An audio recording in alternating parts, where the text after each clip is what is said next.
shortage of diesel fuel rocks the financial world, the political world, and the world of the Northeast. As we come into the season where a lot of homes in the Northeast still use oil to heat. So we'll be talking about that, the ramifications of that, and what this means going forward. In other news, Border Patrol repels a large migrant group at the El Paso border.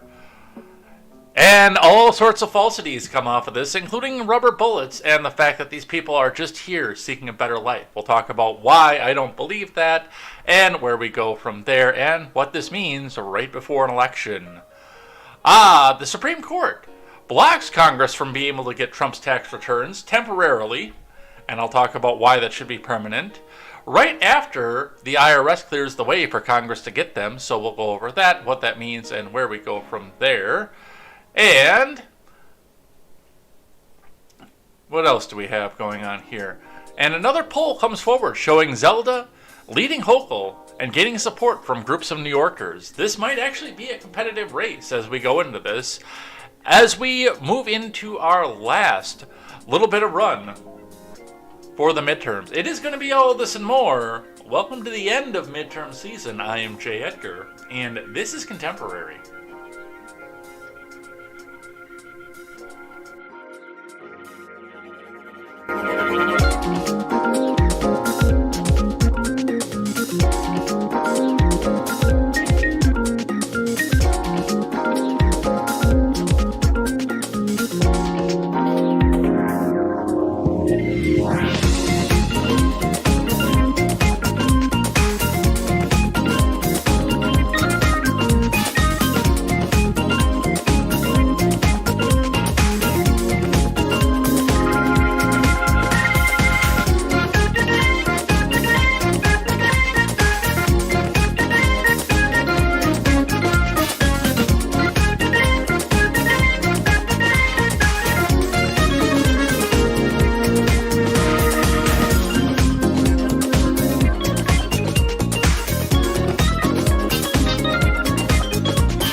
So it used to be if you wanted to watch somebody dance badly right before he started talking on his talk show, you had to go and suffer through watching Louder with Crowder. But no, you can get that right here from somebody who believes that you should be able to get your news and commentary from a common man for the common man. And we've got a lot to go over here today. We actually, even though we finished up everything yesterday, we loaded up again last night. So there's a lot of stuff, especially with the Border Patrol. There is some stuff that I can probably skip just because it's repeat articles, of course. But I always want to go in and see if we can't find the most of everything. And I can tell you right now, this would all be better with a nice ice-cold Nuka-Cola Quantum, with added radiation. I was looking, like, right before we got live and see if I could find glass bottles, like Coke-style bottles, that I can use. Because if I can't use them and seal them, they're completely pointless. And actually make some Nuka-Cola Quantum. I found a recipe for it. And don't worry about the glow, because I'm not going to throw some strontium-238 in it. I'll just put a little LED light underneath the bottom of there. And then my Nuka-Cola will glow too. So we've got a lot to go over here today. Let's get into it. Before we get started, make sure you guys go check out great programming from people aligned with the upcoming Turns of Pages Productions Network. And of course, I am talking about the Daily Ignoramus, the Breakdown with Birkenhoff, the R-Rated Conservative, the Porch Boys. Go check out Overruled with KTZed, tweets by Brit, in whatever iteration that she will come out with on video. I'm sure that we'll be hearing from her sometime in the near future, considering she's famous now, so go check her out. Go check out Mr. Behavior if you're more into the gaming side over on the Twitch side, and PJ Patriot and the No Gimmicks podcast. Go check out all those great programs. All the great hosts behind them. They are really moving the needle forward on getting news out there from the common man for the common man, and we love to support them around here. So let's make sure that you guys go out, tell them I sent you, and that, if you're on the audio platform with No Gimmicks, leave them a 5-star rating, good review over on Apple Podcasts. That's always a helpful one to them. leave a like and a follow and maybe even a sub for Mr. Behavior on Twitch, but also make sure you leave a sub over here if you're over on the Twitch side as well, and go check out all of that wonderful programming. Let's get into the news. Let's get started, and we are going to start with the Dow as we always do on a weekday morning here. Looking at the Dow, which spent the day down yesterday, down to 32,653.20. Not a massive loss, but a loss all the same. It did rise right in the beginning, and then just fell off throughout the day. And I do think that the diesel, the supply chain scares, are going to be one of the things that's driving this down as we get down into the midterms. Because if you can't get your stuff, well, let's just face it, the stuff that they already have is going to get more expensive.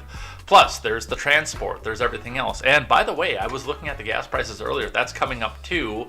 And some of that is speculation, again, because one of the big problems with gasoline is not only the core price of the value, that is the main driver of the price of a gallon of gasoline, but there's also refining costs for the labor, machinery to go get it refined here, the drilling costs, or the transport costs to get it overseas, but also the transport costs to get it from the end of the refiner into the back of a tanker truck and to your local Quick Trip or whatever gas station you prefer to use.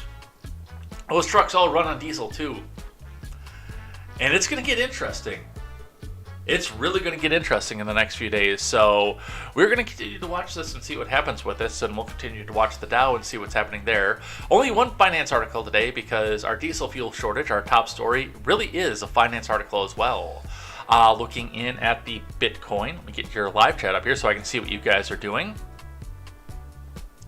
The Bitcoin is showing $20,429 US dollars and 50 US cents on the Bitcoin. It is holding steady but lower. It lost 53.40 throughout the day today since the day started here. That's down about 0.25%, bringing this out to the 5-day to see what happened with it yesterday.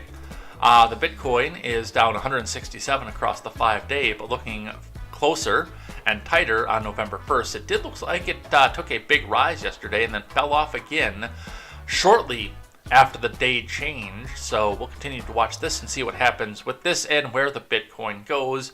Our best indicator of the short term of the economy, where people are looking at maybe not getting a return out of their banks anymore, so they're looking for another way to get a return. And, well, this is the safe cryptocurrency that Soccer Mom America accepts because, well, hey, they're going to go regulate this. So we'll continue to watch this and see what happens with this and where this goes. Looking at gas prices, like I said to you yesterday, and on the Isthmus, it looks like we are up to $3.70, which is a 20-cent rise in 2 days this week alone. Outside the Isthmus, the Quick Trip is still at $3.59 out on the far west, or east side rather. The BP is up to $3.66 out on the north side, going towards the Dane Regional Airport. Looking out to the west side, $3.60 at the Exxon, $3.50 at the Speedway, and $3.59 at the Quick Trip on the far west side as well. So a little bit of a shakeup. Some stations are getting hit harder than others, but I mean, typically the Isthmus was the low price leader for quite a while, and now it's not. So will the rest of them catch up, or will everything downtown start to come back and bring itself back down? We don't know. We'll continue to watch this, but I do have a feeling that the diesel prices are going to be affecting this. Let's see what IBD has to say for the morning. Dow Futures stock market rally awaits Fed pivot signals. AMD Devon move on earnings from Ed Carson. Dow Futures fell slightly Wednesday, along with the S&P and the Nasdaq, as traders await the Federal Reserve meeting announcement and whether policymakers will confirm or dash Fed pivot hopes. Spoiler alert, they're probably going to dash investor hopes. The market rally reversed lower from early gains Tuesday, as a stronger than expected economic data was not what the Fed wants to see. Mega caps continue to weigh on the indices, especially the Nasdaq. Amazon and Google parent Alphabet tumbled to fresh bear market lows, while Apple and Microsoft, Advanced Micro Devices, lithium producer Livent, drug distributor McKesson, Paycom Software, and shale oil gas producer Devon Energy headlined key earnings overnight.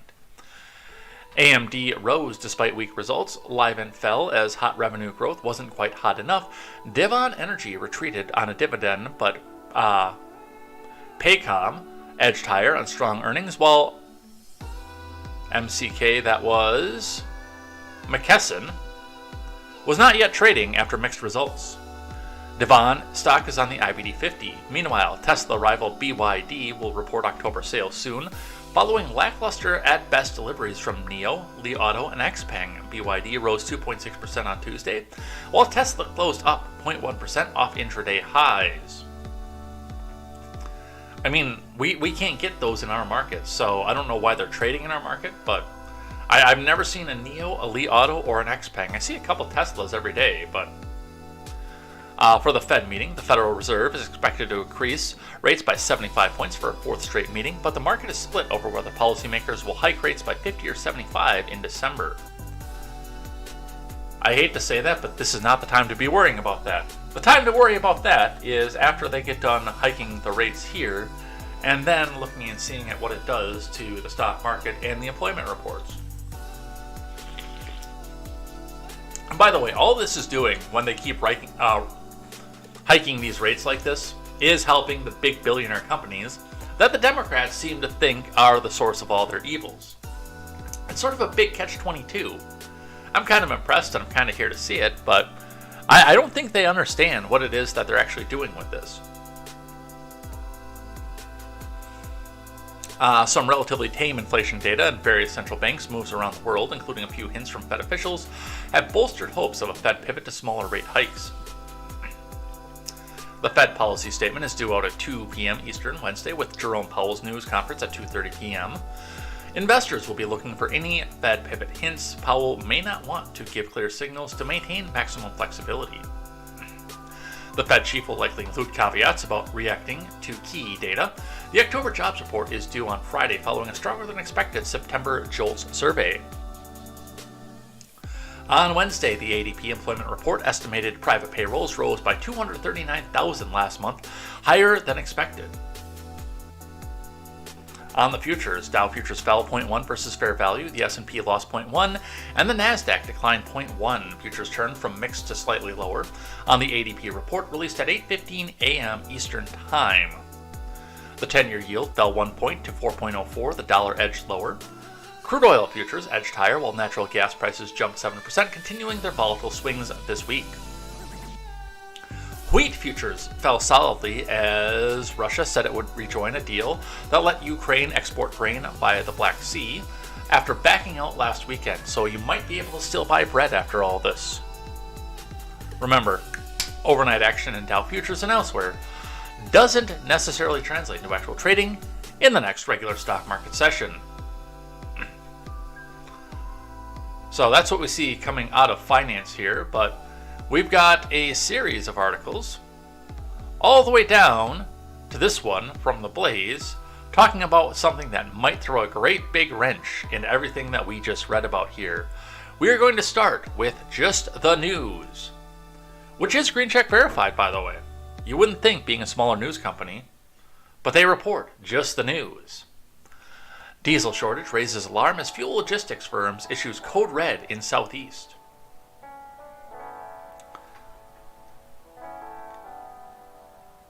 From Center Square staff and Victor Skinner. A fuel supply and logistics company is warning about diesel shortages across the southeast United States, issuing an alert about rapidly devolving conditions in North Carolina and 6 other states. Mansfield moved to alert level 4 to address market volatility. What is under my cup?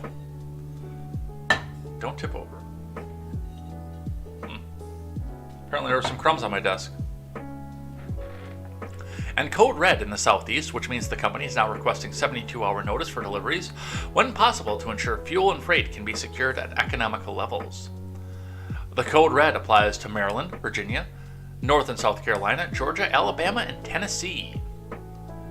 The company likened the current conditions for diesel to May, when prior prices rose by $1 per gallon as supply dried up throughout the southeast. Poor pipeline shipping, economics, and historically low diesel inventories are combining to cause shortages in various markets throughout the southeast. According to the alert, these have been occurring sporadically, with areas like Tennessee seeing particularly acute challenges. At times, carriers are having to visit multiple terminals to find supply, which delays delivery and strains local trucking capacity, the alert read. The notice follows an October fuels report from the U.S. Energy Information Admin that showed diesel fuel inventories on the East Coast 45% below the 5-year average. Mansfield's Week in Review newsletter for last week contends the nation's diesel supply has fallen to 25 days over the last 2 weeks, well below the 35 to 45 days that are typically more comfortable for fuel markets. I didn't even think that was that low. I thought that would be ridiculously low. I guess if I was planning an economy on a federal level, or even a regional level, I would say I would hope to keep at least 50 days worth of supply on hand at any time. That way, if something catastrophic did happen, we'd have a little bit of a buffer before we had to go start panicking, figuring out what to do, especially when the emergency vehicles all run on diesel fuel. There simply isn't enough refinery capacity in the world to produce enough diesel, especially during refinery turnaround season, the newsletter read. Fuel is tight right now, and winter will only bring higher demand. The tighter supply, along with strikes in France that recently reduced refining capacity, means markets are bracing for supply crunches in the coming months, according to Mansfield. Patrick DeHaan, head petroleum analysis for GasBuddy, a tech company that monitors fuel prices, agreed. There are some challenges behind the scenes that are certainly making the situation more challenging, things like a lack of refining capacity due to the pinko pox and hurricanes. Stations that are not truck stops may have more of a challenge securing fuel, he said. But the 25-day supply estimates can be misleading, DeHaan said, suggesting the diesel supply is in crisis. That number will move around. It's been as high as 40, he said. That's not days of supply. It's a calculation based on supply and demand right now. And yeah, I talked about that when we first started talking about 25 days worth of diesel supply. That doesn't mean that we will be out of diesel in 25 days. That is a moving and rolling average based on the amount that we have in there if there would be some sort of catastrophe that would end refining. That would be how much fuel that we would, how many days we'd be able to go on the capacity that we run our fuel right now. It doesn't necessarily mean we'll be out of fuel in 25 days. But it's still a worrying amount, especially given the fact we just had a major hurricane in Florida, the first one of the year, by the way. For the people who say that the global warming and the climate change will make hurricanes happen weekly, year-round in Florida from the sun out. No, that's not actually the case. The current tight supply means it's a little bit more planning and a little bit more of a logistical challenge, but things could change for the better or worse, DeHaan said, noting that a smaller New Jersey refinery shut down during the pinko pox recently reopened. For folks who drive diesels, it's something to keep an eye on, DeHaan said. It could become more of a challenge in the days ahead. Now, as far as this goes, there are some things to look at with this, especially when they keep saying cold, cold winter. Now, it's really hard for me to say cold, cold winter right now because it's supposed to be 71 degrees today in the second day of November, when it's usually 21 degrees in Wisconsin. So there is that, and by the way, given the fact that I've got a few things on my table right now, I do have to sit back and wonder, A, number one, who's looking out for me above, but B, when this other shoe is going to drop and how bad it's going to get. Typically when we have very mild early winters, it does beat down on us in late December, early January, but one of the things that I look at with this is also jet fuel for emergency orders for this, logistics obviously, as people are trying to get the supply chain up and running and make it so it's easier for people to go run out and buy that big screen TV. I use that often as the benchmark for what it is that we're going to do, what people are going to be buy on a whim. But also heating.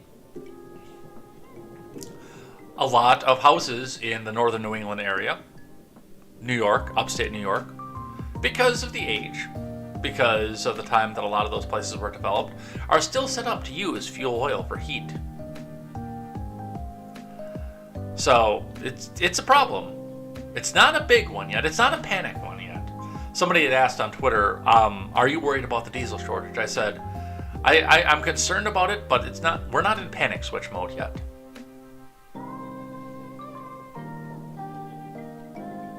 But that's what we have for that.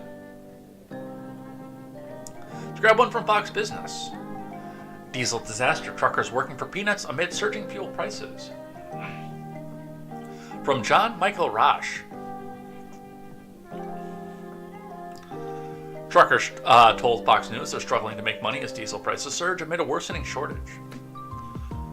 You're really not making the money that you were making before, Chris, a Las Vegas-based trucker, told Fox News.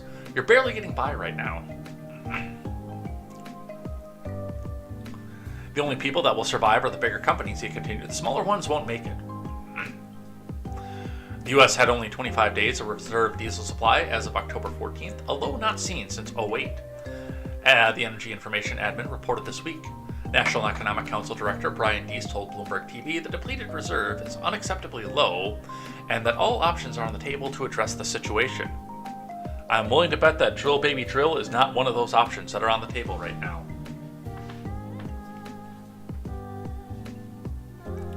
We're literally working for peanuts right now and nobody can say anything, Cosma, who owns his own trucking company, says. I don't think there's anybody looking out for us. A gallon of diesel on the West Coast averaged $5.81 on October 31st, $1.49 up from a year prior, according to the EIA. They can lower the price, Chris said. They can release the oil reserves.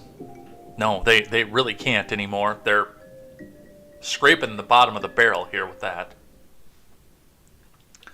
But that is going to be another problem, and that's, I think, part of the problem where it's harder to get people out into owner-operator situations, and I mean, even at times into the company truck as well, because you're not making crap on it right now. In order to keep the supply chain moving somewhat steady and not completely destroy you in food prices, the loads that are out there have had to. They can't adjust their price up with inflation. Never mind the fact that they're paying almost $6 a gallon for diesel in a truck that gets, on average, 6 to 8 miles per gallon. You know, they were doing fantastically when diesel was in the $1 to $2 range. I think it, in some places, dipped. I think in some places it actually got sub $1 for a very, very brief time. Not as long as the gas did, but very, very briefly dipped sub $1. But even there, when you're filling up at $2, $2.50, $3 a gallon, and your truck gets 6 to 8 miles per gallon, versus if you're paying $6 a gallon, but nobody wants to pay for the higher load cost, they get paid by piecework, it starts to become a problem. And these guys out there are not making the money.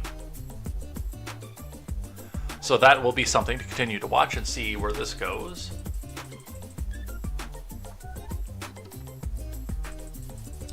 Oh, let's get a refresh. You're using an ad blocker. You can't do that. Watch our ads. Come on. We just broke Fox News of this habit. CBS News. No, the U.S. is not going to run out of diesel fuel in 25 days. Yes, I went over that, but I want to see what CBS has to say about that. A major U.S. diesel supplier warned that of an oil shortage on the East Coast on Monday and suggested that it could cause prices on a variety of consumer goods to rise in the near term. But the tight supply of diesel is no cause for panic. The U.S. is not going to run out of it, according to energy market experts. While I agree with that sentiment, the number of days supply of diesel in the country is lower than I'm comfortable with. Once again, as I said, they say that their comfort level is 40, and my comfort level would be 50. 50 days. On Tuesday, headlines indicated the U.S. is down to a 25-day supply of diesel, proliferated.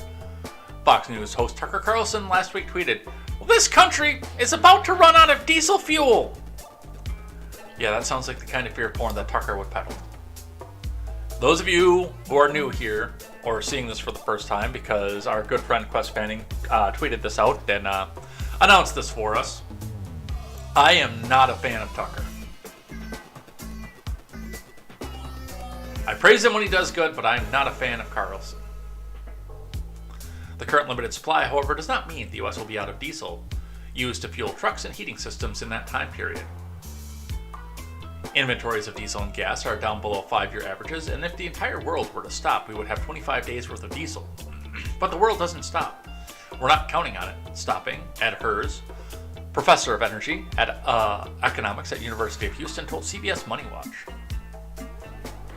He likened the situation to a grocery store supply of milk at any time. Your grocery store may have an inventory of 3 days of milk, but that's because they only have 3 days worth at any given point. But the cows kept milking, the farmers kept sending milk, dairy keeps delivering. That said, a number of factors are currently weighing on the domestic supply of diesel fuel. The tighter than usual supply stems from events that took place as long ago as 2019. The Russia war on Ukraine! Because, of course, they have to put that one in there. Refinery shutdowns due to the Pinko Pox and Hurricane Ida.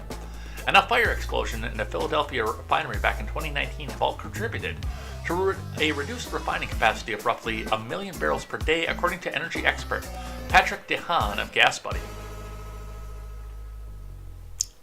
No, I'm not going to do that one right now, because we have an article talking about that later. If we didn't have an article talking about that later, I'd get on my soapbox, but I will wait until we look at, I think, The Blaze is the one that has it. Because the nation is dealing with less refining capacity than in early 2019, and at the same time, the reopening of the economy went from 0 to 100 miles per hour. Where? There was a letting out of pent-up demand, and the system is now under strain, he told CBS Money Watch.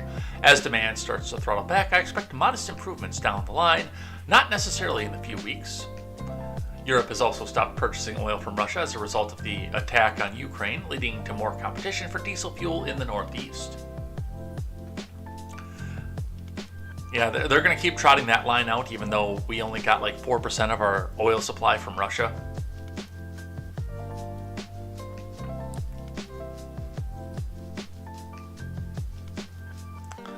Europe is turning to other places than Russia to buy fuel, and it's competing with the Northeast for a finite amount of diesel, DeHaan said. However, none of this means the U.S. will run out of diesel. Right, but it'll drive the demand up to keep, they'll drive the demand up with the supply going down to try to keep, they'll drive the prices up too, to try to keep Cletus with his 12-valve Cummins in his 3/4-ton Dodge from going to the diesel pump.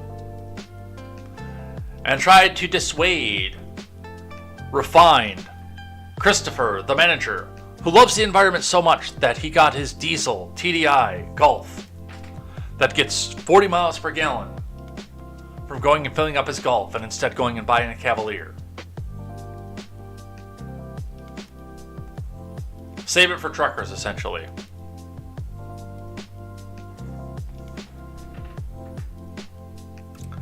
In terms of supply on hand, the U.S. is down about 15% compared to last year and 31% compared to 2 years ago, according to Hers' calculation. The only way that there would be a run on diesel is if buyers panic and start stockpiling, Hers said. That would cause an issue. You won't do it. No balls. The price of diesel remains high, around $5.30 a gallon. Ahead of the holidays, this will be something that keeps the price of goods higher. GasBuddy's DeHaan said, yeah, it's going to be a sad Christmas for some people, unfortunately.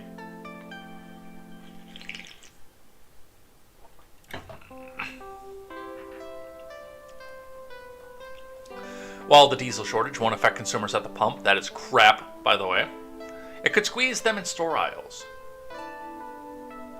F Logistics and delivery services are paying more for fuel.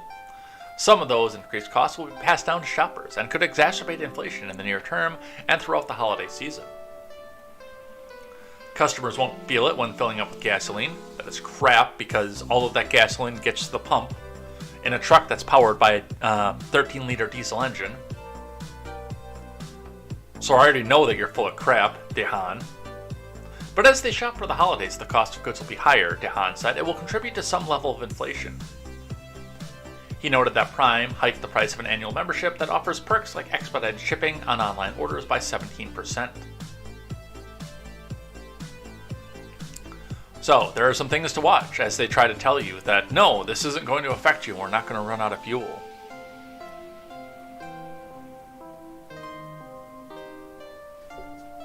From CNBC.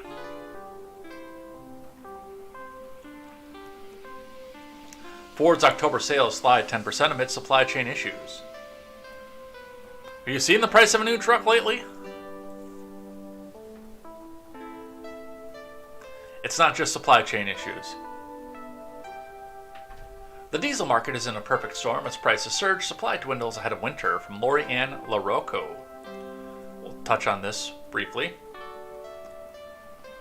A perfect storm is taking place in the diesel market, with dwindling diesel reserves, a drought on the Mississippi River pushing more product to rail and truck, and a possible rail strike. Yeah, it's the other thing that's coming here, is they are talking about doing that strike again. We weren't able to get to that last week, but I had some articles on talking about that. Leading to a surge in prices that's expected to continue, but not till after the midterms. Diesel prices have increased 33% for November deliveries. The national average price for diesel a day is $5.30 a gallon and is expected to go up 15 to 20 cents in the next few weeks, said Andy Lepau, president of Lepau Oil Associates LLC. Reserves for diesel this time of year have not been this low since '51, with the greatest shortfall in the Northeast region, including New York and New England. And also keep in mind that in 1951, diesel, as far as a transport commodity, was actually quite a rarity. So, 25 days worth of diesel was a lot smaller commodity. Back in 1951, most of your transport trucks were still running gas engines, big block GM V8s, and big block Ford V8s. The 460 was still king at the time.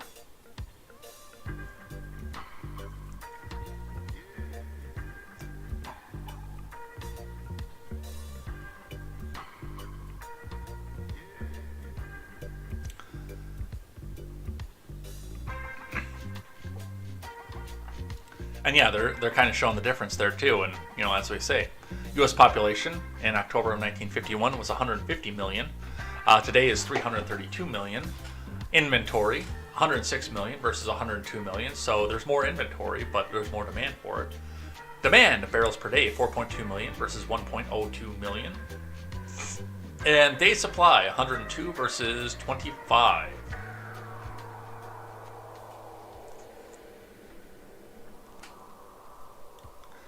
This is not only constricting the ability of farmers to export the soybeans and grain they grow, but also to receive the fuel and fertilizer they need to operate, said Mike Steenhoek, executive director of the Soy Transportation Coalition. Oh, it's his fault that all of our young men are so small and frail nowadays. Of the low water conditions that have turned the Mississippi River from a multi-lane interstate to a 2-lane highway. Yeah, I did notice when I went over the Mississippi River Monday that it's down.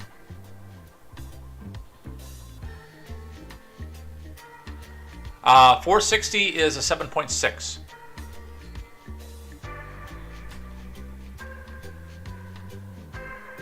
Sorry, 7.5, not 7.6.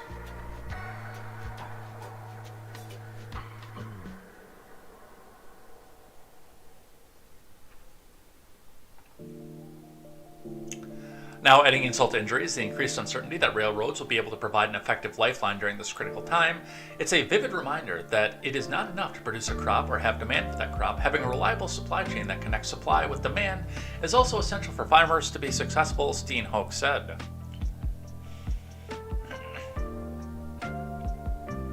Two rail unions recently voted down a labor deal needed to avert a national strike in the coming months.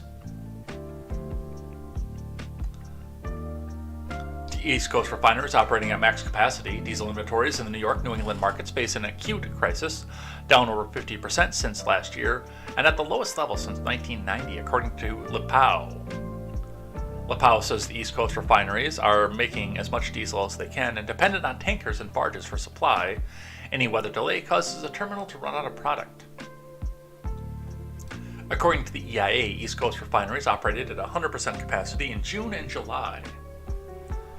Last week, they operated at 102% of capacity. LaPow said no more supply is forthcoming from the 4 East Coast refineries.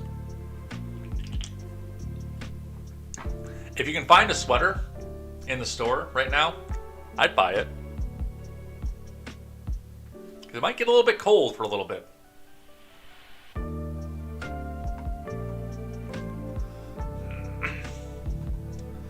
From Fox Business, U.S. diesel supplier warns businesses to prepare for shortages, higher prices for consumers.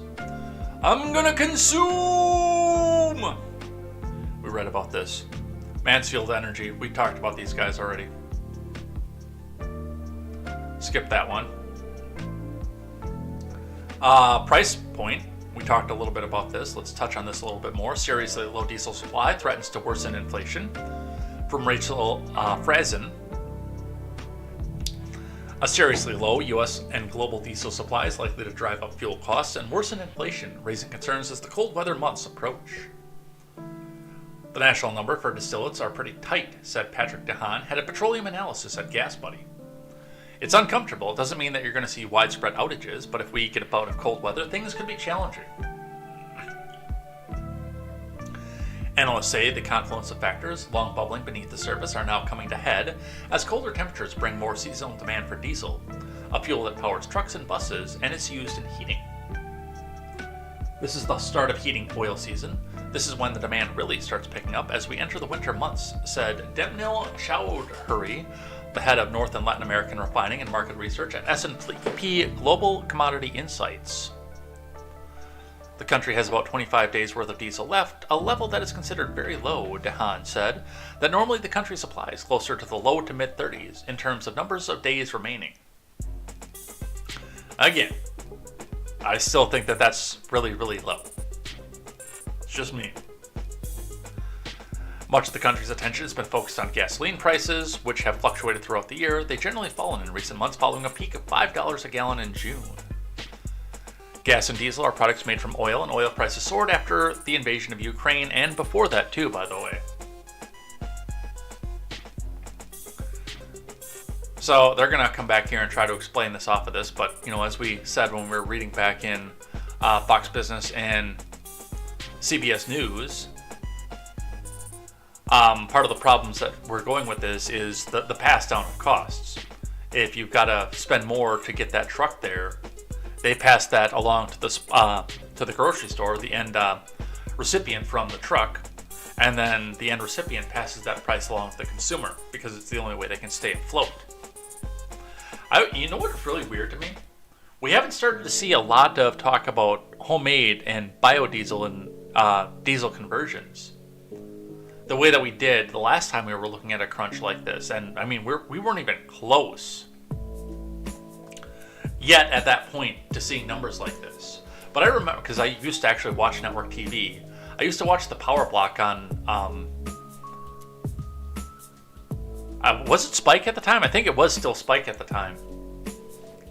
Because I do like cars and trucks, and I wound up going to school to repair them. And I remember, I think it was, what was the dude's name? There was a guy with a mullet that was on there on the trucks program, and I think once a week he went out and talked about doing a biodiesel conversion, either distilling your own biodiesel or some conversions out there that could turn your old 12 valve into something that could either run on used cooking oil directly, or you could distill out and use used cooking oil to make diesel fuel for your truck, and the only after effect would be that your truck smells like, well, cooking french fries as you're driving down the road. I don't see a lot of talk about that this time through. The time period I'm talking about is 05 to 06, like 04 to 06 I think it would have been when they started talking a lot about that. Because, I mean, at that point, you could just walk out to your local McDonald's and say, hey, when you change your grease fryer, it's going to have your grease, and get yourself going a little ways. if you're in a place like Madison where there are a lot of restaurants out there, you can really make a haul every week, honestly.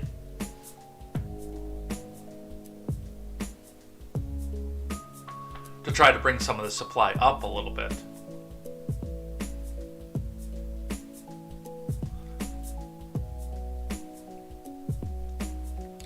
But we do have that aspect. I know, like, the big emissions trucks, ever since they put 07 and 2010 emissions into things, you can't run that on the newer trucks because, well, you'll fall out your DOC. And then it'll plug up and you won't be able to use it. But some of the older ones, your non-emissions and pre-EGR engines, shouldn't have any problem running on biodiesel.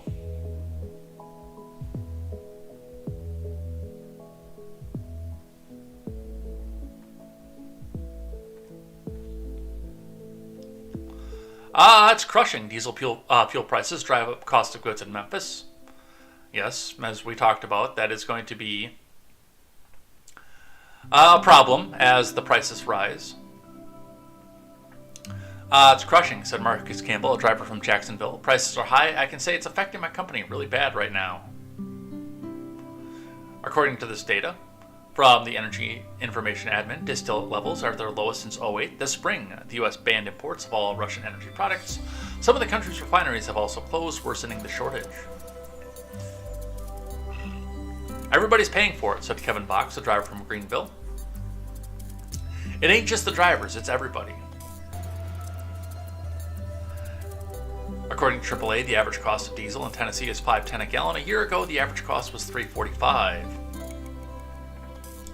Which means that because your average cost has gone up 30%, your average end price has gone up 30%.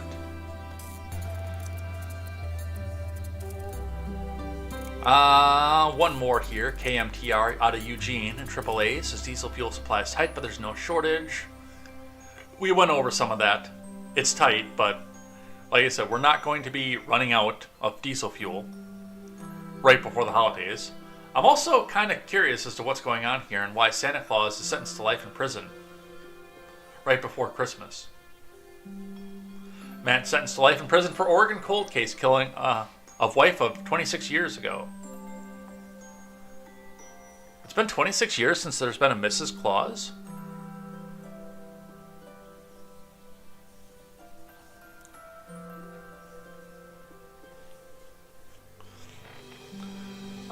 When it comes to gasoline, Dodd said gas prices are falling, but could rise a few cents during the weeks of holiday travel, especially in tourism hotspots. Well, if your diesel prices keep going up, your gas prices are going to go up too. Alright, and one last one on this, because, hey, Biden's got the solution, doesn't he? Biden threatens oil companies with new tax over war profiteering, but top Dem economist says it will backfire. Yes, it will, and this is where I'm going to be on my soapbox. From Chris Enlow. President Biden threatened oil and gas companies with a windfall tax on Monday, accusing them of war profiteering. Speaking at the White House, Biden accused oil companies of netting outrageous profits, which he attributed to the exploitation of the war in Ukraine. Biden said the oil companies need to reinvest their profits and reduce the cost of oil, or else. Or else what? You'll further shut down the supply chain and pass the cost on to the American people? Are you out of your mind?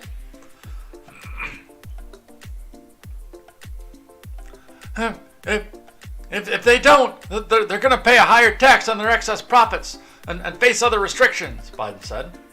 It's time for these companies to stop war profiteering, meet their responsibilities to this country, and give the American people a break, man. Just give me a break, man, and still do very well.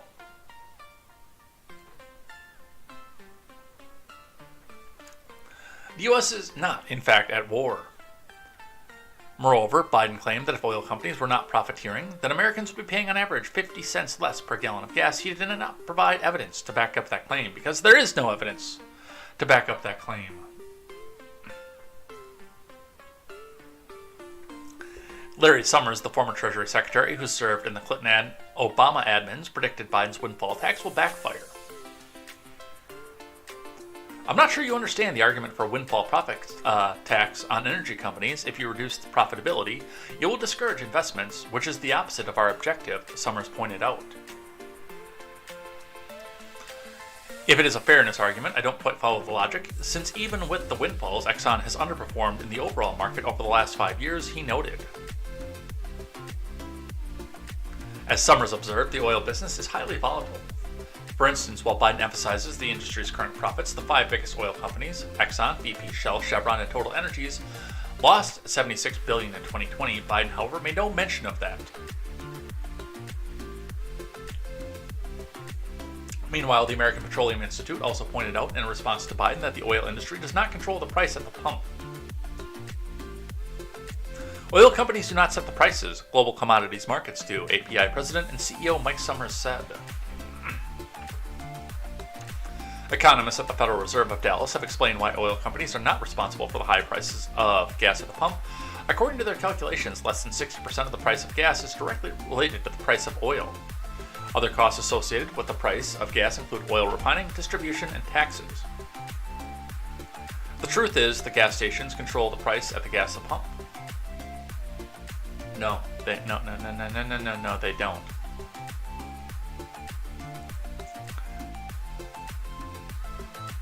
Since only 1% of service stations in the U.S. are owned by companies that also produce oil, U.S. oil producers are in no position to control retail gasoline prices, the Dallas Fed explained. Well, he's wrong on that, too. The global commodity price is what happens. What's the bang for your buck? And if you are restricting global supply, then you are restricting what else is coming out of the market. It's why people come out and say, well, the Keystone wasn't going to deliver any oil to the United States. I owned you, you stupid conservative, Trumper, fascist, dictator, right-winger. I will not wear my red robe for you.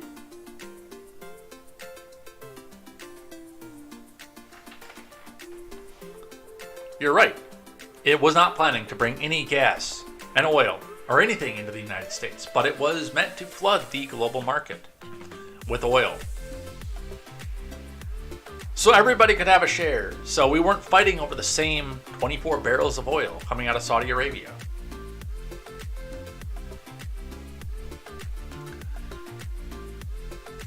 If I was in the presidency right now and I was looking at $5 per gallon diesel fuel,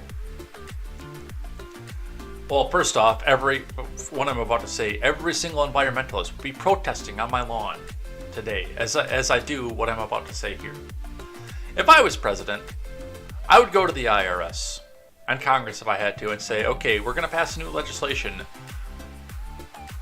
Zero tax on gas and oil companies.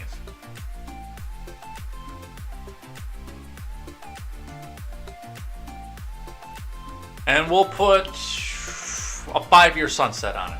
Because we're going to want the tax back out of there once they get themselves back up in the black and profitable. And they're pumping so much gas and oil into the world that they can. And also, if you want to go, well, I would already be having leases out and people drilling, but if you want to start up a new gasoline startup, a new drilling startup, and you've got the capital, 5 years, no tax. We'll sunset that because once you're getting successful, we're going to want to grab some of that out of you. But five years, no tax. Get out there, tell us where you want to lease to, do exploratory drilling or anything else. Mexico, what do we have to do on a trade agreement to get you to tap some of the massive oil field that's under your country? Let's come to the table. Let's talk. I don't know what I would do right off the bat for that like I do with the other stuff, but I would want to have the conversation with Mexico and say, hey, what do you need? What can we do to get you to tap into that massive oil field?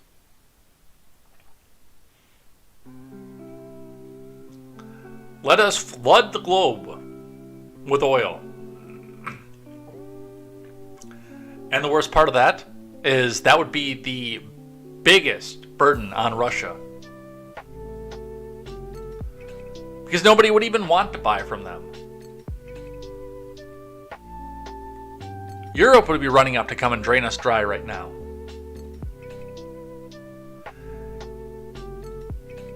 If you want to put the squeeze on Russia, flood that global market with United States, American, West Coast or Western Hemisphere gasoline, diesel fuel, and oil.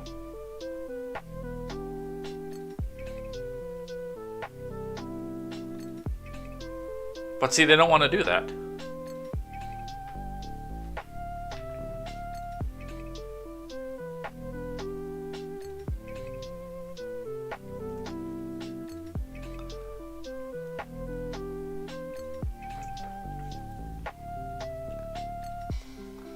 But that's what Biden's going to do. Hey, you won't play ball with us, or we're going to tax you more. You know what else Biden did, though? From the Daily Wire, Biden claims he spoke to the insulin inventor. There's just one problem. From Virginia Kruta. So the same person who's saying that he wants to go back and tax all these people for their excessive windfall profits also said this. Let's listen. How many of you know somebody with diabetes needs insulin? Well, guess what? And when Debbie and I passed this law, it included everybody, not just seniors. And so what happened was we said, okay, you know how much it costs to make that insulin drug for diabetes? Cost. It was invented by a man who did not patent it because he wanted it available for everyone. I spoke to him, okay? He spoke to him. However, Dr. Frederick Banting, who was one of the doctors who discovered insulin in 1921, refused to put his name on the patent. And he passed away in February of 1941. I joke about the fact that Biden is older than dirt, older than the hills, was there at the signing of the Declaration. I make the same joke about Nancy Pelosi. Was there to witness the birth of Christ. But in reality, Joe Biden was born in November of 1942, 21 months after Dr. Banting passed away.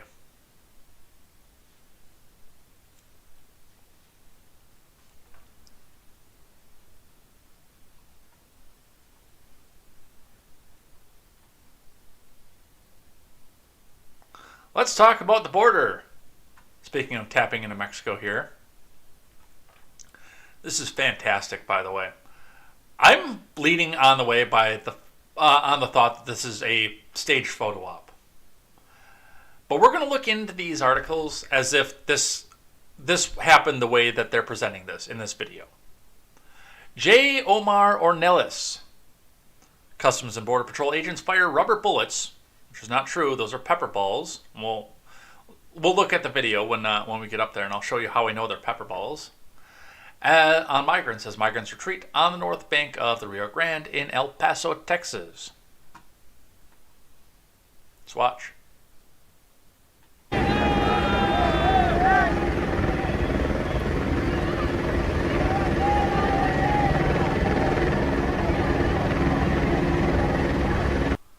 Look at this one right there. Look at the top. What do you see over the top of there? A gravity-fed magazine. That's not a scope. That's way too high and way too bulky to be a scope. Those are paintball guns. Filled with pepper balls. You know, like the one where they nailed the guy in the nads outside of the Trump rally. When they were doing the Antifa riot. I think that was back in... When the hell was that? 2017? 2018? Somewhere in there? It was right after I started watching Matt Christensen, because I think the first episode of Beauty and the Beta was titled Pepper Balls. The first one that I ever watched, anyway. But yeah, let's blow this up a little bit. Yeah, that is clearly a paintball gun. Those are not rubber bullets.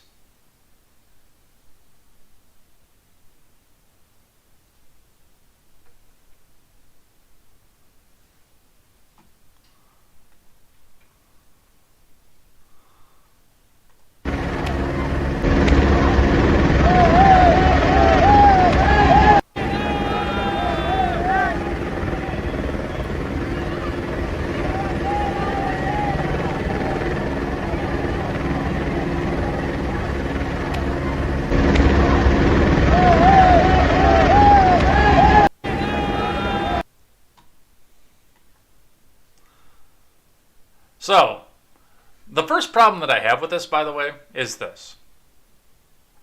These people are coming out here, the left in this country especially, when it's pointed out that when you come back and try to storm the border, bring thousands of migrants in a caravan at once and bring them in, it's not an invasion force. It's just people that are looking for a better life. If you're looking for a better life, leave your gigantic Venezuelan flag at home.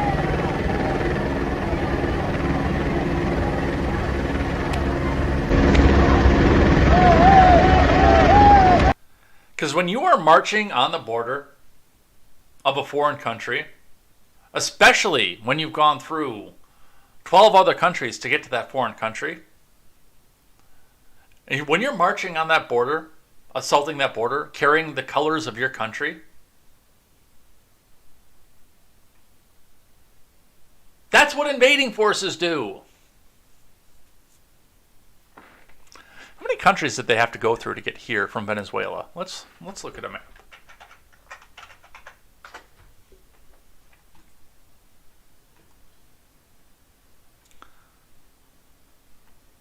Bring this over here and we'll look at this.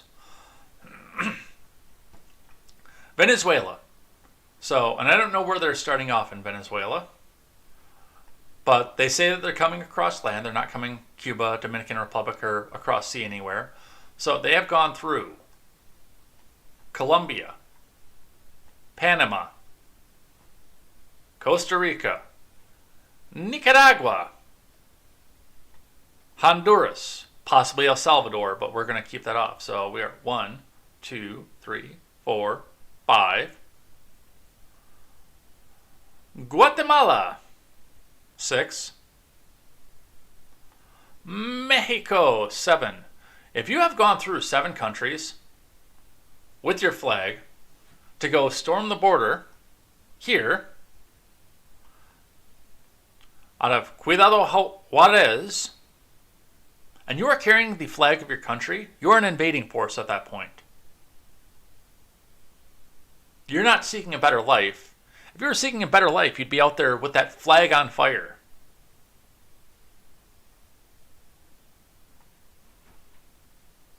Is there a city in Texas called Help? Really? Socorro. Help. I didn't know that.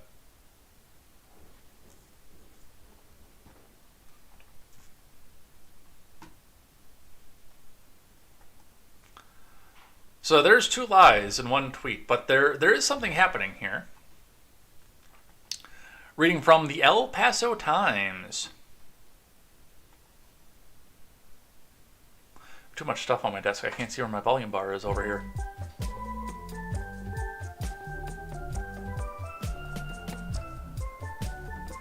Border Patrol fires projectiles, repels large migrant group at El Paso border. From Lauren Villagran and Omar Ornelas.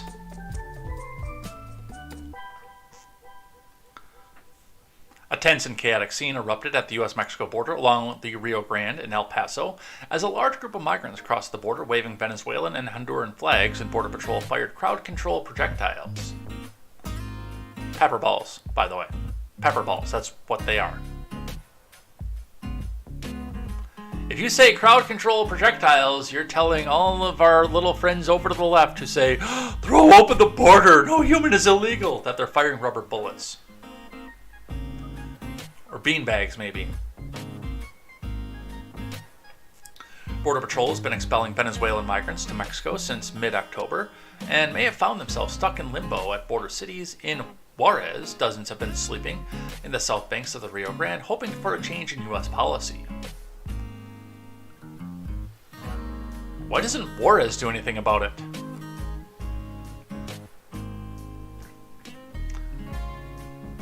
A video captured by the El Paso Times on October 31st shows dozens of Border Patrol agents and support personnel forming a line along the border near the Loop 375 overpass south of Chihuahuita, Little Doggy neighborhood, and the railroad tracks to push the migrant group back to Mexico. One migrant waves a large Venezuelan flag as he retreats into the running river and can be seen jabbing the flagpole towards agents. Well, I mean, that's definitely an insurrection right there. He's jabbing a flagpole.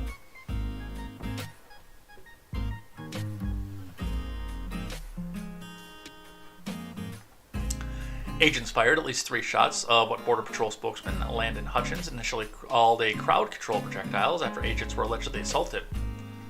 Hutchins later confirmed agents used a less lethal force pepper ball launching system, aka a paintball gun. The incident is under review by Customs and Border Protection Office for professional responsibility, he said. One of the protesters assaulted an agent with a flagpole, Hutchins said, and that in an emailed statement, a second subject threw a rock, causing injury to an agent, at which times the agents responded by initiating crowd control measures.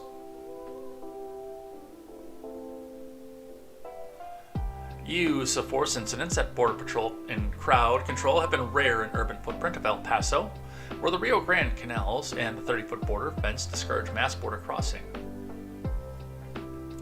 A group of migrants marched earlier Monday in Juarez demanding an opportunity to cross the U.S. border. Yeah, how'd that work out for you? They walked beneath an enormous cloth painted like the U.S. flag by U.S.-based artist Robert Marquez, but with the words, "We the migrants built America," in the blue corner instead of the stars. Several dozen migrants later crossed the U.S. border waving a Venezuelan flag before they were repelled back into Mexico.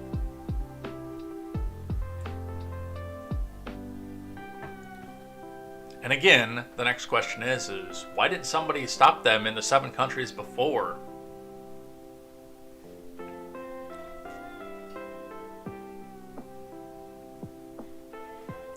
We have a responsibility, not only as migrants, but as human beings, to do something for our borders, Marquez said. There has always been injustice everywhere along the border with the migrants. Now I think it's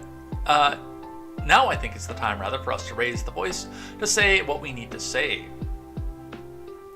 U.S. Rep. Veronica Escobar of El Paso said in a statement that she's concerned about everyone's safety and security in the area and is staying in contact with Border Patrol and the U.S. Consulate in Juarez.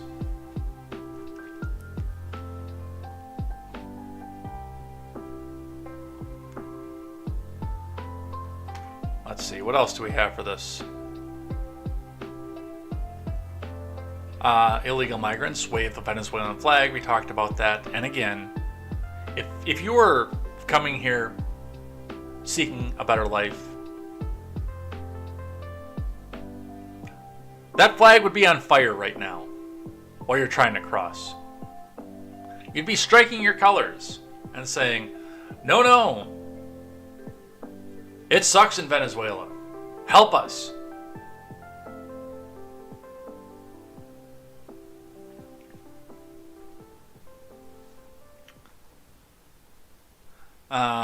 Fox confirms that it's pepper balls. Border Patrol shoots pepper balls at migrants after agent assaulted with flagpole by staff.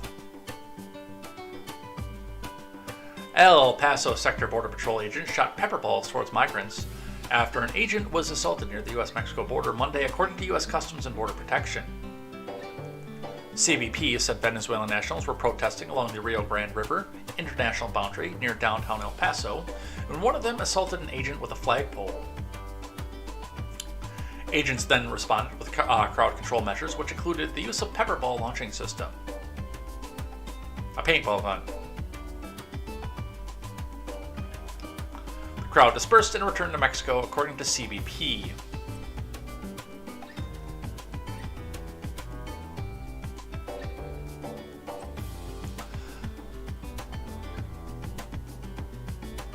CNN saying the same thing. U.S. federal agents fired pepper balls at Venezuelan protesters near El Paso after a Border Patrol agent was injured. Looks like we've got a little bit different video set here.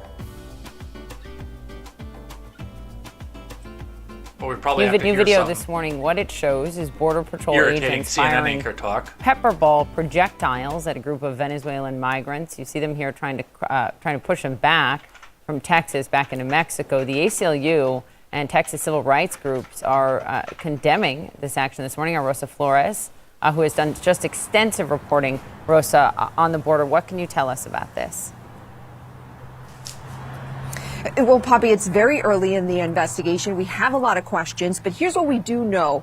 According to Customs and Border Protection, they say that about noon El Paso time yesterday, there's a group of Venezuelan nationals who were attempting to enter the United States, all while they were protesting on the Rio Grande in the area near downtown El Paso when the situation escalated. According to CBP, one protester allegedly assaulted an agent with a flagpole, and then another protester allegedly threw a rock at an agent, injuring that agent. And at that point, according to Customs and Border Protection, agents used pepper ball guns, which are used for crowd control, to disperse the crowd, and those Venezuelan nationals and others were turned back to Mexico. And Poppy, all of this is under investigation by the Office of Professional Responsibility. But as you mentioned, civil rights groups here in Texas are issuing statements, very alarmed by what this video that has been captured and has been shared on social media shows, which indeed shows that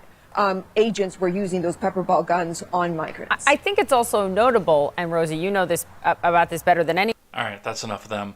I did find the pepper balls video, the pepper balls of the nuts video, while I was listening to the boring people on CNN drone on, drone on. So this is what the pepper ball does to you. What the hell? No! Come on! Enough is enough! John, don't do this, John! Good God Almighty! Oh my God! Will somebody stop the damn match? Enough's enough! The poor son of a... He's broken in half!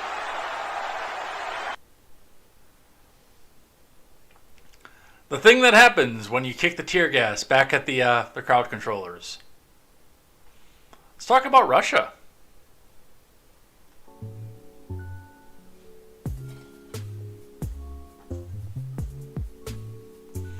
Top Russian military leaders discuss options for using nuclear weapons in Ukraine. Report.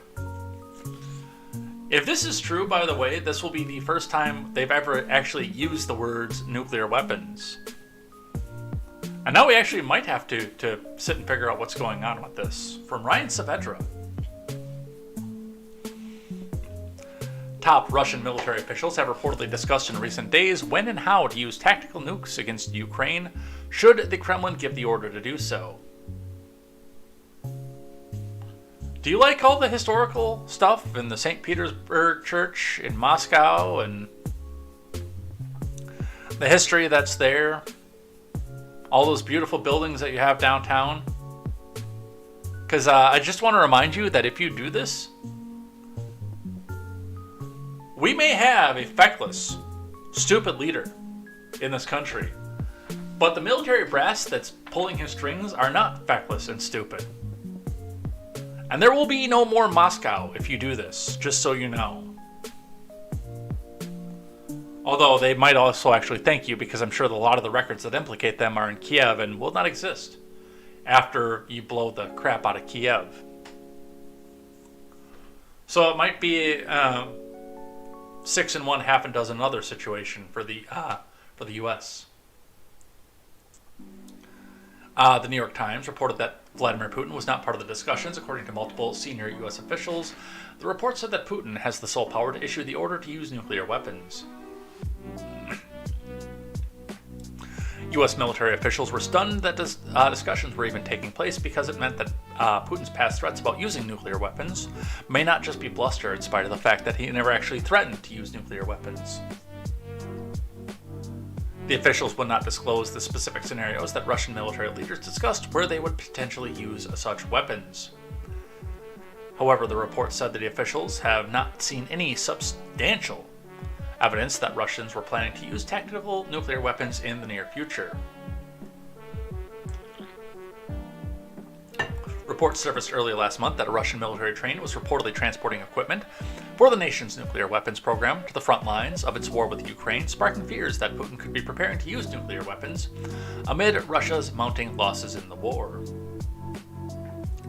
The Telegraph reported that the train is operated by the Secretive Nuclear Division and linked to the 12th Main Directorate of the Russian Ministry of Defense. The train, which was pictured on a Russian propaganda telegram account, was reportedly on its way to Ukraine from central Russia. Russia has since accused Ukraine of planning to use a dirty bomb against Russia, but then the US in turn accused Russia of planning a false flag attack.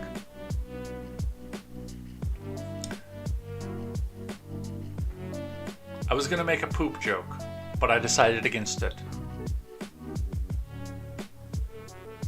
So, no indication that they're going to do that. And again, by the way, if they're trying to use a nuclear weapon to retake their Kherson or the Donetsk region or Crimea or Zaporizhzhia, that would be really stupid because they consider that to be their own territory. And those are their people.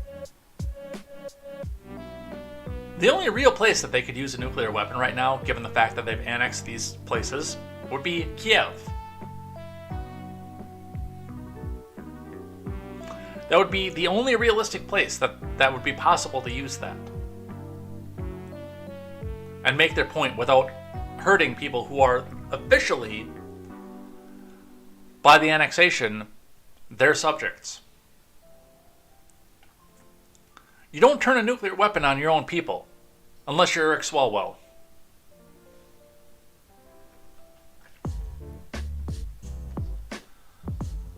North Korea popping off. North Korean missile lands off South Korean coast for the first time, prompting air raid warnings. From Josh Smith and Su Yang Choi.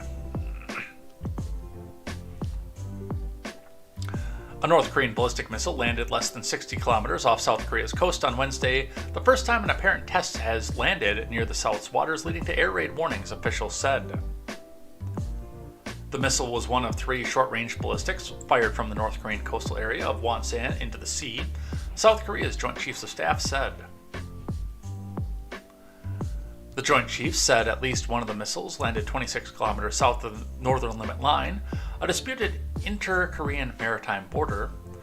The missile landed 57 kilometers from the South Korean city of Sokcho on the east coast and 167 kilometers from Yulung, where air raid warnings were issued.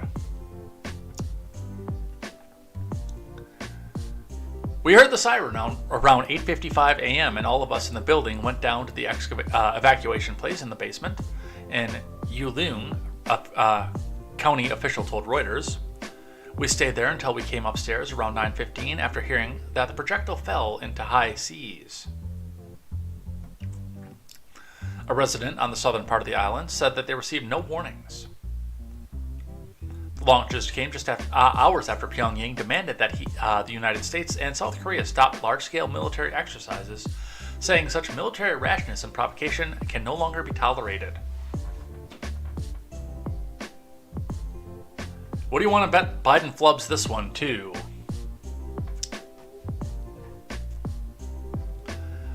Quantity out here.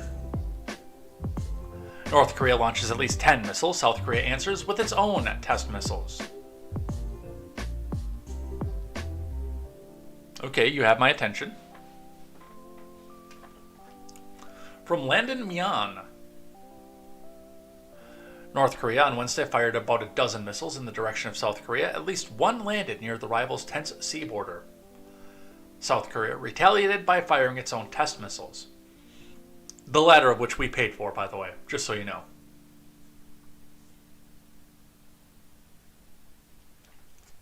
The launches came hours after North Korea threatened to use nuclear weapons to get the US and South Korea to pay the most horrible price in history as it has intensified its fiery rhetoric, targeting the ongoing South Korean US military drills that it views as an invasion rehearsal.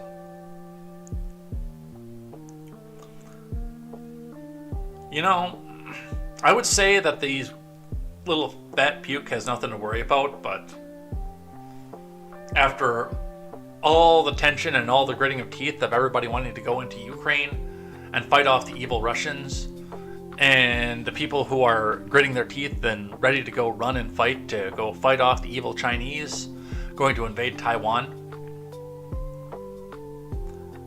Twitter becoming a light with South Korean flags and calling for the invasion of North Korea actually wouldn't surprise me at this point.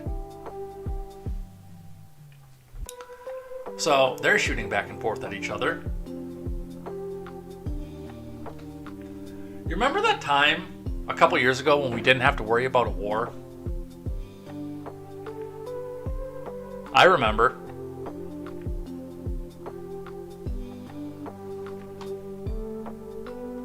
Let's talk Trump. I'll tell you how I feel about that. Appeals court. This is how it started. Appeals court clears way for IRS to turn over Trump tax returns to the House committee, thus violating the Fourth and I think the Fifth Amendments. Although the Fifth Amendment would actually be in gray area. Now, if they compel Trump to turn them over himself, then that would be a violation of the Fifth Amendment because self-incrimination. From Tierney Sneed and Caitlin Palance. This article, by the way, is from October 28th. The House Ways and Means Committee is set to receive former President Trump's IRS tax records in a week after the Federal Appeals Court on Thursday declined Trump's request to hold up the release. The Supreme Court could still intervene if Trump appeals. A 3-judge panel on the D.C. Circuit Court of Appeals decided they won't put the handover of the former president's tax records on hold after the full appeals court rejected Trump's request that they review an earlier decision allowing for the release of the returns. The case is one of several long-running lawsuits where the Democrat-led House is trying to access years of financial records related to Trump, especially his tax returns. Attorneys for Trump handling the case didn't immediately respond to a request for comment. The committee chairman, Mass Democrat Rep. Richard Neal, said in a statement that Trump tried to delay the inevitable, but once again, the court has affirmed the strength of our position. The Constitution may have something to say about that. We've waited long enough. We must begin our oversight of the IRS's mandatory presidential audit program as soon as possible, Neal added. What? No. You don't get to do that. That is a private citizen. If you want to look into his taxes for the years of 2017 through 2021, that is within your purview as a check and balance. But anything going back from the 70s until 2016 and for the majority of 2021 until now, no, thou shalt not. In August, the 3-judge D.C. Circuit Court of Appeals panel signed off on the committee's request to obtain Trump's tax returns from the IRS. Trump later appealed to the full D.C. court, saying the court had made several errors in its ruling in favor of the House. Well, there's just one error in that. And by the way, I remind you, the government is not your friend. And if they can do this to Trump, they can do it to you. The decision here will control the future disputes between Congress and the executive, including those of sitting presidents, almost all of which arise in this court, Trump said. Should have done Trump voice for that. Almost all of which will arise in this circuit, okay? It's the worst circuit. DC circuit, it's the worst. It's a swamp. It's a swamp thing, okay? Drain the swamp. Following Thursday's D.C. Circuit Court decision, former federal prosecutor and CNN legal analyst Sean Wu told Wolf Blitzer on the Situation Room that the ruling is significant in that it breaks down legal norms surrounding the presidency. What's really significant is this gradual whittling away at this kind of no-fly zone that's developed around the presidency, Wu said. Congress can strengthen its oversight ability if the courts are saying, yeah, this is legitimate oversight, and it actually offers the Supreme Court a chance to rebalance things here. That's how it started. How it's going. From CNBC, Supreme Court temporarily blocks Congress from getting Trump's income tax returns. Published yesterday. From Dan Mangan.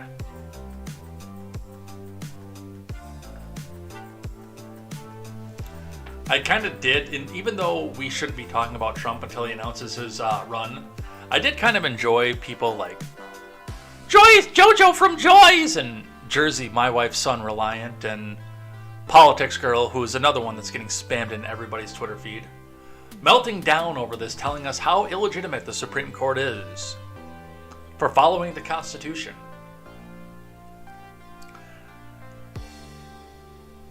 This is a blatant violation of the Fourth Amendment.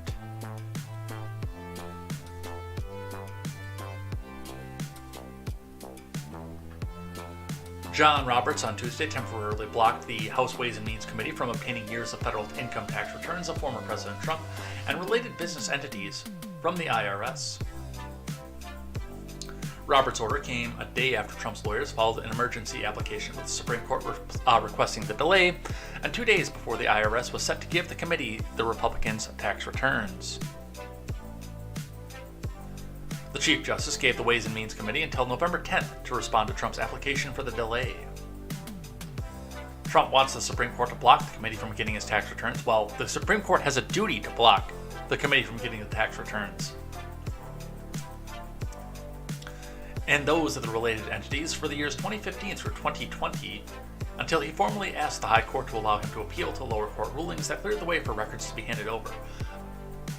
Well, 2015 is going to be a no-no because he was a private citizen at the time. 2017 through 2020, actually, that would be within their purview.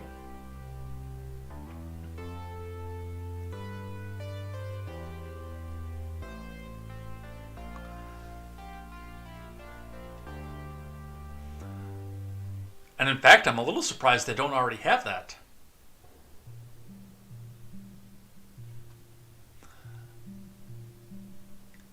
The Ways and Means Committee has said that it wants to return as part of a probe into how the IRS audits presidential taxes.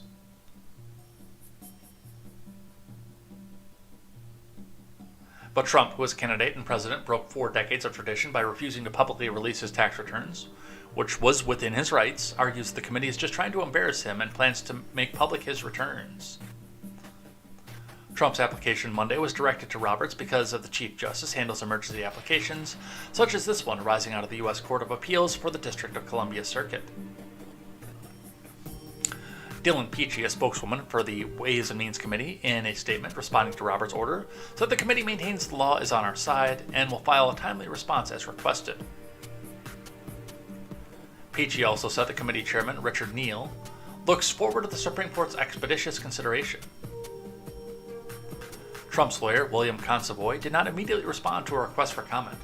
This might be one of the things, by the way, where I might hate listen to Shapiro, because although I can't stand him, I think he's a smug neocon, and I think that he's rooting and beating off, thinking about going to war in South Korea, North Korea, Ukraine, Taiwan, because he wants to see Judaism spread to all those countries by ways of the U.S. gun. He is also a high-powered lawyer and actually would know the laws surrounding this or be able to find them. But that means I have to listen to Shapiro and listen to him advertise for Birch Gold and stuff.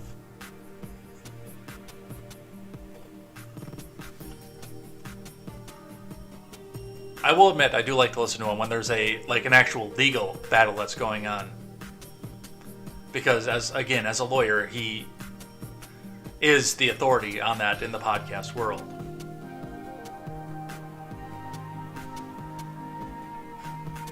But still, it's Ben Shapiro.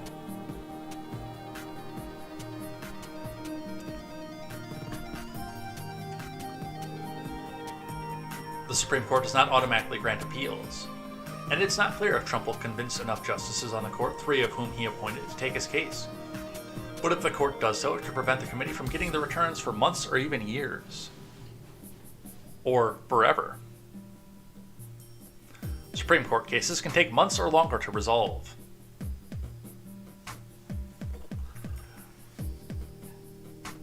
Let's see. The panel sought Trump's individual income tax returns and those of Donald J. Trump's revocable trust, and 7 limited liability companies, one of which does business as Trump National Golf Club in Bedminster. The Treasury Department, at the time controlled by Mnuchin, denied the request, saying it lacked legitimate purpose. Now, if you could bring a charge forward, You could actually probably get these pretty easily because then you'd have a warrant for these records.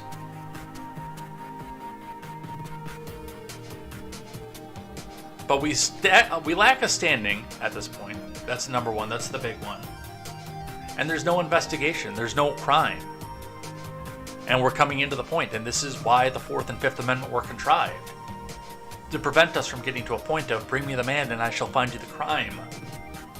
King George at the time was notorious for that. And so were the governors of the colonies. Because they could get away with it. Oh, you're an enemy of the crown?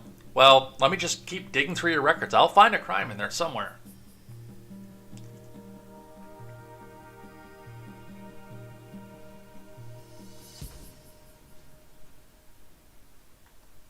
Some more foreign stuff.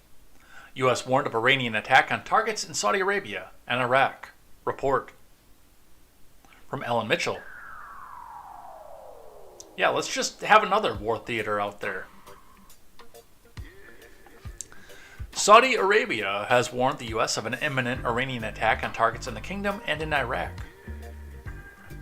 With the U.S. military now on heightened alert, the Wall Street Journal reported. Riyadh shared intelligence with Washington indicating the elevated danger causing Saudi Arabia, the U.S. and other neighboring countries to raise the alert for their military forces, Saudi and U.S. officials told the Journal. Do you think we wind up in Saudi Arabia before this is all out? Well, we're in Saudi Arabia. Do you think we wind up in Iran before this is all out yet, too?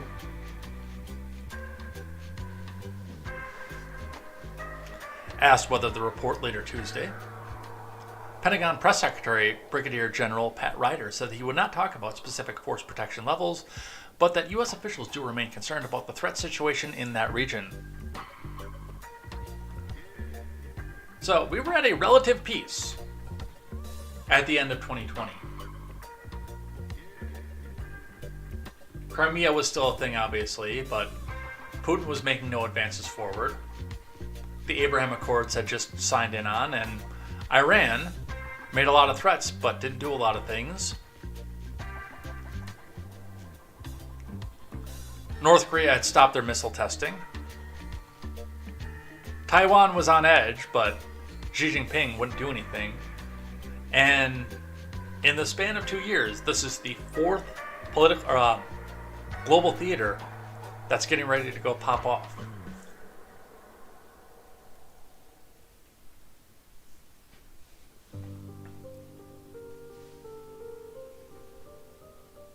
We continue to communicate regularly, he said. I'll just leave it at that.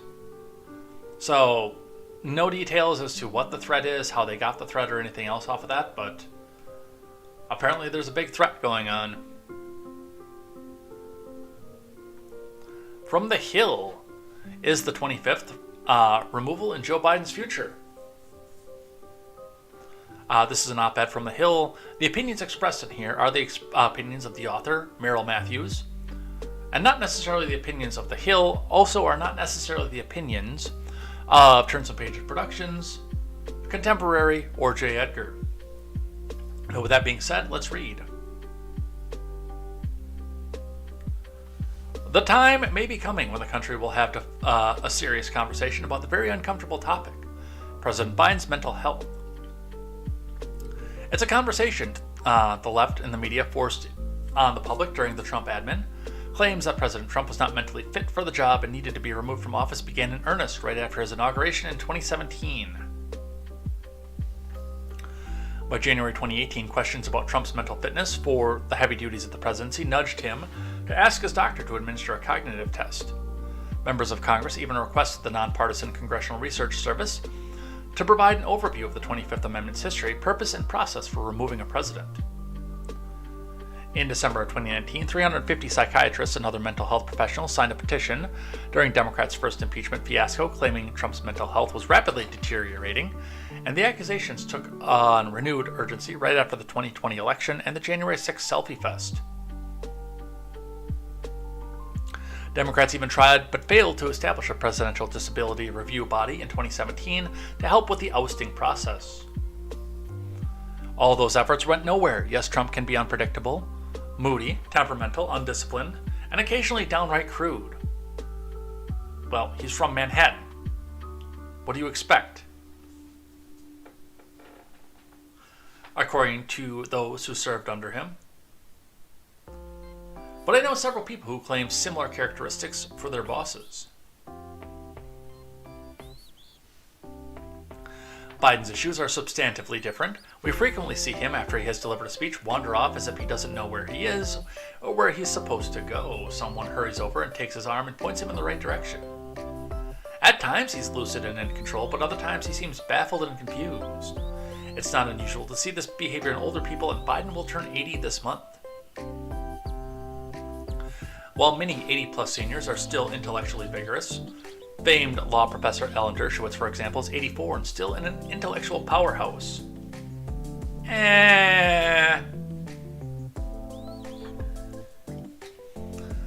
Biden isn't your average senior. He's the president of the United States with 2 more years in office, and he's hinting that he wants 4 more after that. He's not getting 4 more years. That body and that brain don't have 4 years left in them, much less 6.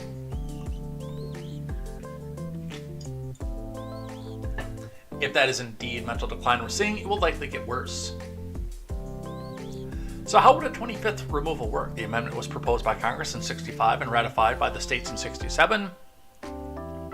Well, Article 2, Section 1, Clause 6 of the Constitution says the Vice President will assume the powers and duties of the presidency in the event of the President's inability to serve. It doesn't define what inability means.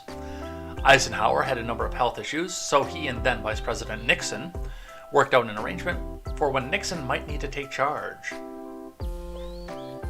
After the assassination of Kennedy in 1963. Yeah, that typically will disable a person and make that person unable to carry out the duties of the presidency, wouldn't it? Congress added more specificity to the Constitution's conditions and process for transferring power, hence the 25th Amendment. The amendment has 4 sections. The first reaffirms that the Vice President becomes the President upon the death or resignation of the President. The second provides for replacing the Vice President if that office becomes vacant. The third section lays out how the President can voluntarily transfer power to the Vice President, such as if the President is very sick or undergoing a medical procedure. The fourth section is the only one that has never been implemented. It provides for the involuntary replacement of the President when the Vice President and a majority of either the principal officers of the executive departments or of such other body as Congress may be, by law determined that the President is unable to discharge the powers and duties of his office. Would Harris ever take such a step? Yes. It strikes me as very unlikely. More likely, I think, would be a full court press by Democratic leaders to convince Biden not to run for re-election. How successful that effort would be is anyone's guess. People in mental decline are often the last to concede the fact. But as I have written here previously, political parties don't have the power to stop someone from running, especially an incumbent president, so if the Democrat leaders feel Biden isn't up to running again, they could use the 25th provisions as leverage to get him to agree. No one, Republican or Democrat, hopes it comes to that, but we live in a very dangerous time, with rogue authoritarians seeking to expand their influence and power, especially if they perceive a weakened U.S. president.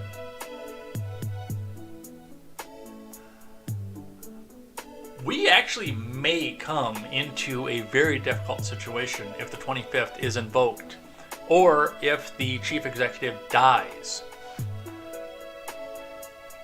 And I think it's part of the reason that they're gunning so hard for the Senate. They're trying for the House too, but they're gunning so unbelievably hard for the Senate right now because under the provisions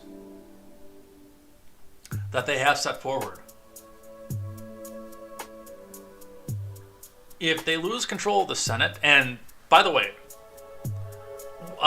one of the scenarios that I see out there is Democrats lose the midterms, they lose the House, which is a foregone conclusion at this point, they lose the Senate by 4, as RCP is predicting, and in the interim, in the lame duck session, Biden says, "Hey, come on, man! I don't know if I can keep doing this." I mean, there's been a lot of push from even the left-wing media, excuse me, at this point to say that this guy is having problems, that he's not doing well, that he's hurting. There's become a lot more push and a lot more people are becoming disappointed in President Biden. I could see, with the loss being out there, a resignation in the lame duck period because, and this is important, by the 25th Amendment, it's a simple majority, so I don't know, they'd probably have to get like Murkowski or somebody to get on board, but the Senate has to confirm the vice president, the nominee that Kamala Harris would put up.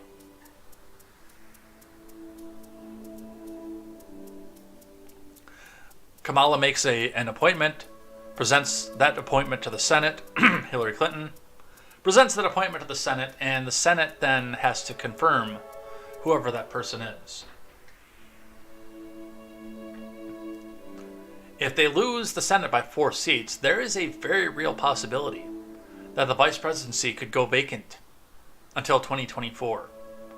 If, and again, I'm not going to talk about being 25th out or being forced out. I'm going to talk about the unimaginable right now if President Biden dies while he's in office after the new Congress is seated in January.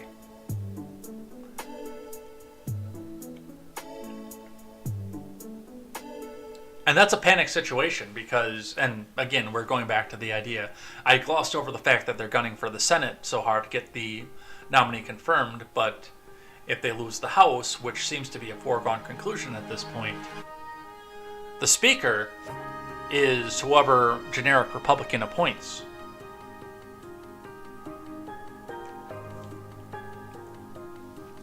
If, for whatever reason, Kamala gets impeached, removed for doing something stupid, the vice presidency is vacant, the next person in line after that is the Speaker of the House, the Republican Speaker of the House.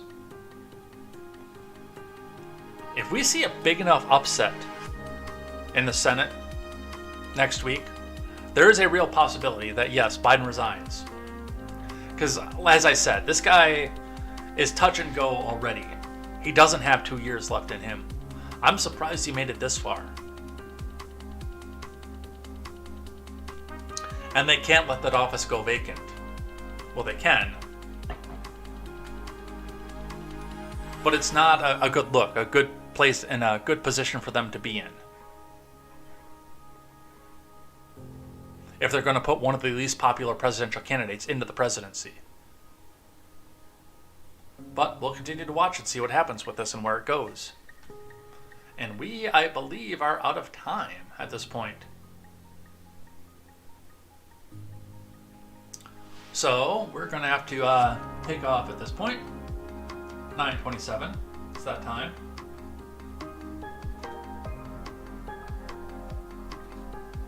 So before we head out on Wednesdays, I typically go over something that has shaped my life, something that's restored my faith in humanity, something that has something I'm thankful for. And I mean, the big one right now is the fact that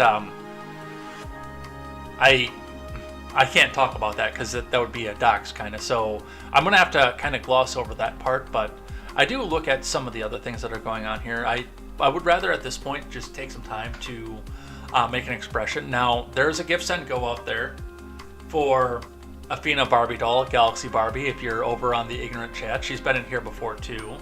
Apparently she is having some complications with the pregnancy, so instead of saying something that I'm thankful for here and doing a self-dox, I do want to come back out and just say, we got to say a prayer for Galaxy Barbie that she pulls through off of this.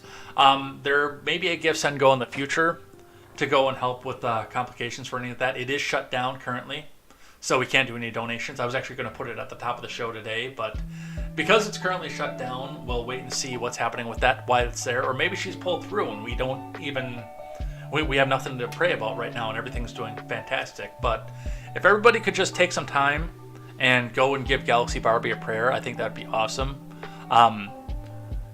Whatever's happening there, and I don't know the full details of it, I know that she's hurting right now. So as we get some more details, we'll go and figure out what's happening with that. And what's coming off of that, and I will probably, because I didn't get the notification until very late last night, and I was like just about going to bed, so I'll talk to KTZed too and figure out what's happening with that, and with that, we'll head out of here for the day. Where's the outro music? There's the outro music.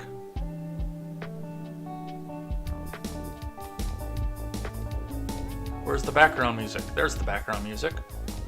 All right, and with that, we're out of here. We're done for the day. We got a few things left over. Some of the things we might gloss over with that as well.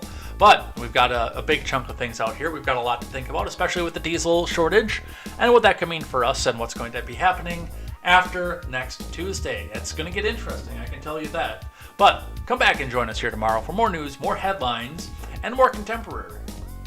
We'll see what's happening there. We will continue to watch the news cycle, and everything else that's going on with that. And we'll be back here to talk with more with you and talk about a thing that I like and a thing that I hate tomorrow. Definitely looking forward to that. And we'll see you next time over here on Contemporary. And until then, I'm Jay Edgar, and this is Contemporary. Take care.